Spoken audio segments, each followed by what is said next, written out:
వీరఘట్టంలో ఉన్నానండి. వీర వనిత జ్యోత్స్న ఈరోజు మనకి మెంతి వంకాయలు చేయబోతున్నారు. అమ్మ, ఇది ఎలా తయారు చేస్తారు? ఏమేమి పదార్థాలు వేస్తారు?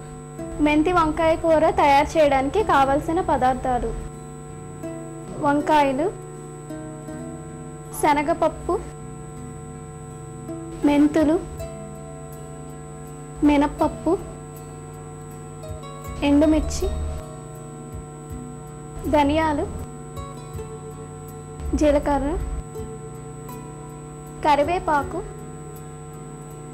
Salt, oil. చేయండి అమ్మ.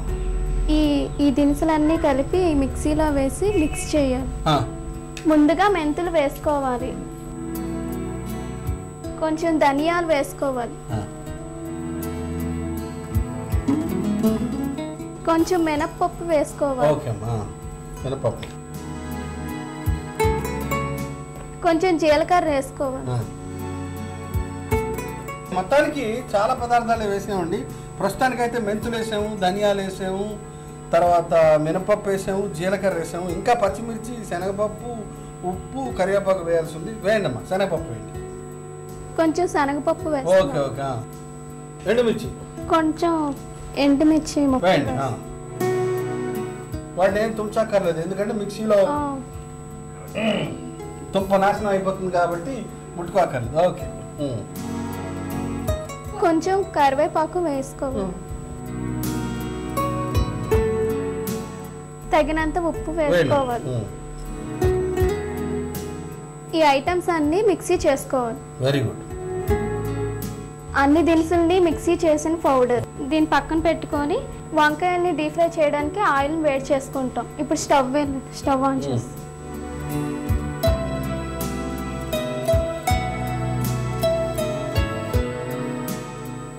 ఆయిల్ వేడెక్కింది. ఇప్పుడు వంకాయల్ని డీప్ ఫ్రై చేస్తాం.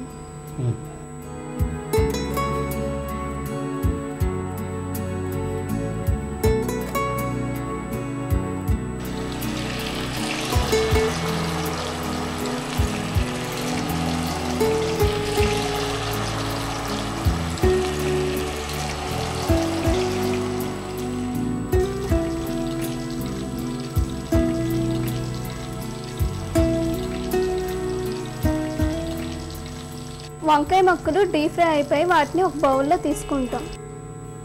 పొయ్యి కట్టేద్దాం.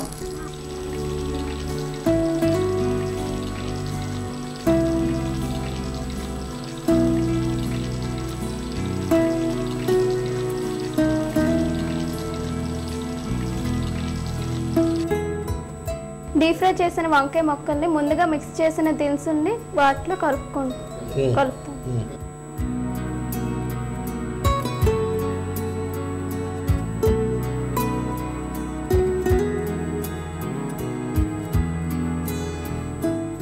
డీప్ ఫ్రై చేసిన వంకాయలను పౌడర్ని ఇలా కలుపుకోవాలి. అంటే గరిట కానీ చెయ్యి కానీ కలపకూడదు. మామూలుగా ఇలా గాలిలో కలిపేస్తే అది చక్కగా దానికి అంటుకుంటుంది. ఓకే అమ్మా, ఓకే, రైట్. ఇంకా తినేయడమే కదా.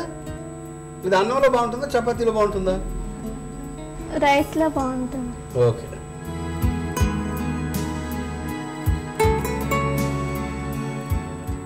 మెంతి వంకాయ కూరని రుచి చేసి చెప్పండి.